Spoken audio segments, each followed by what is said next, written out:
What if I told you that Los Angeles, the city synonymous with endless freeways and car culture, once boasted one of America's most impressive public transportation networks? Picture this, a sprawling web of electric trolleys connecting every corner of the sprawling metropolis, carrying millions of passengers daily through tree-lined streets and bustling neighborhoods. Today, that same journey from Santa Monica to Universal City, a distance that seems manageable on paper, transforms into a nearly 2-hour odyssey involving multiple transfers and downtown detours. This dramatic transformation from transit paradise to car dependency didn't happen overnight. The story behind it reveals fascinating insights about urban planning, human behavior, and the complex relationship between cities and their transportation systems. The monocentric trap. Los Angeles Metro's current design follows what urban planners call a monocentric model. Imagine a bicycle wheel where all spokes must pass through the center hub. Every major rail line converges on downtown LA, forcing passengers to make lengthy detours even for short crosstown trips. This design works brilliantly in cities like New York, where Manhattan serves as an economic powerhouse, housing 53% of the metropolitan area's jobs. However, downtown Los Angeles tells a completely different story. Despite serving a county of nearly 10 million residents, this central district employs merely 7% of the region's workforce. The density difference is equally striking.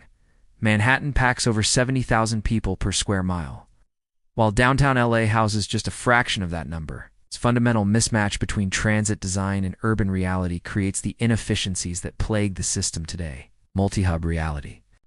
Los Angeles exists as what urban planners term a polycentric city, a constellation of interconnected communities, rather than a traditional center with surrounding suburbs. Venice Beach pulses with creative energy. The San Fernando Valley houses major entertainment studios. Pasadena showcases historic charm. Countless other neighborhoods each contribute their unique character to the metropolitan tapestry. The current rail system reaches some of these vital hubs like Hollywood and Compton, but completely bypasses others, including Venice, Torrance, and vast portions of the San Fernando Valley. This creates transportation deserts where residents have no choice but to rely on private vehicles. The challenge is in simply adding more lines. It's fundamentally reimagining how these diverse communities connect with each other without forcing everyone through downtown's bottleneck. Learning from global success stories. London's Underground demonstrates the power of polycentric design, where multiple lines intersect at numerous stations throughout the city, creating a web of interconnected nodes. Passengers can travel from Wembley Stadium to Wimbledon without touching central London, thanks to strategic crosstown connections that serve actual travel patterns rather than theoretical urban hierarchies. Tokyo's rail network takes this concept even further, with many stations serving as intersection points for 3 or 4 different lines. This redundancy creates multiple pathways between destinations, reducing crowding and increasing reliability. These systems succeed because they evolved organically with their cities, adapting to real human movement patterns. Rather than imposing rigid geometric designs that look elegant on paper but fail in practice, the infrastructure investment challenge.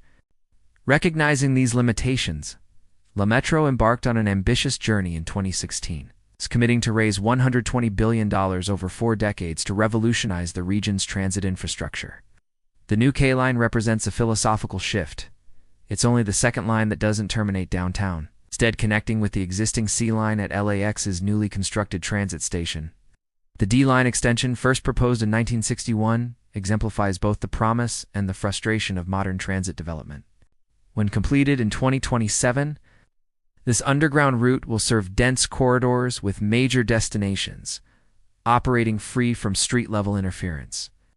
However, the decades-long timeline and multi-billion-dollar price tag highlight the enormous challenges facing American cities attempting to retrofit comprehensive transit systems into car-centric urban landscapes. The technology hierarchy dilemma. Transit planners must navigate a complex hierarchy of transportation technologies, each with distinct advantages and trade-offs. Heavy rail systems like subways offer maximum capacity and speed through dedicated rights-of-way, but require enormous upfront investments and extensive construction periods. Bus rapid transit provides flexibility and lower costs, while still offering dedicated lanes, making it ideal for corridors that can't justify rail investment. Light rail occupies an awkward middle ground, more expensive than buses but often slower than heavy rail due to street-level operations. 4 of LA's 6 metro lines use light rail technology, running alongside cars, pedestrians, and cyclists.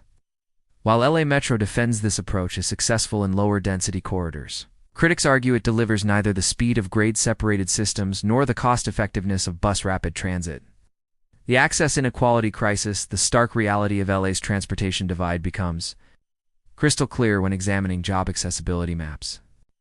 Within a 90-minute public transit commute, residents can access a limited number of employment opportunities, represented by thin red lines marking train routes. Compare this to the same map showing jobs reachable within a 30-minute drive, and the disparity becomes overwhelming. This accessibility gap perpetuates economic inequality. Lower-income residents who depend on public transit face longer commutes and fewer job opportunities. Currently, 73% of Angelenos drive alone to work, while only 6.8% use public transportation beyond convenience. This represents a fundamental question of urban justice. Who gets to participate fully in the city's economic opportunities, and who remains stranded by inadequate infrastructure? Charting the path forward, the future of LA's transit system hangs in the balance between ambitious visions and pragmatic constraints. Safety concerns persist, with only 16% of USC survey respondents considering Metro safe, though violent crime per boarding has decreased 15% from 2023 to 2024 following targeted security initiatives. Building public trust requires not just infrastructure investment, but comprehensive approaches to safety, cleanliness, and reliability. The choice facing Los Angeles reflects broader questions about American urban development. Can cities designed around automobiles successfully transition to sustainable, equitable transportation systems? The answer may determine not just how Angelenos move around their city, but whether American metropolitan areas can address climate change, social equity, and economic competitiveness in the 21st century. Thank you for joining us on Mindcrafted as we explored the fascinating complexity of urban transportation planning. If you found this deep dive into LA's transit evolution engaging, please hit that like button and subscribe for more thought-provoking content about the systems that shape our world. What's your experience with public transportation in your city? Have you noticed the same hub-and-spoke patterns we discussed? Or does your local system take a different approach? Share your thoughts and experiences in the comments below. Your insights help build our understanding of these complex urban challenges. Don't forget to ring the notification bell so you never miss our latest explorations into the hidden stories behind the infrastructure, technology, and systems that influence our daily lives. Until next time, keep questioning, keep learning, and keep crafting your understanding of the world around you.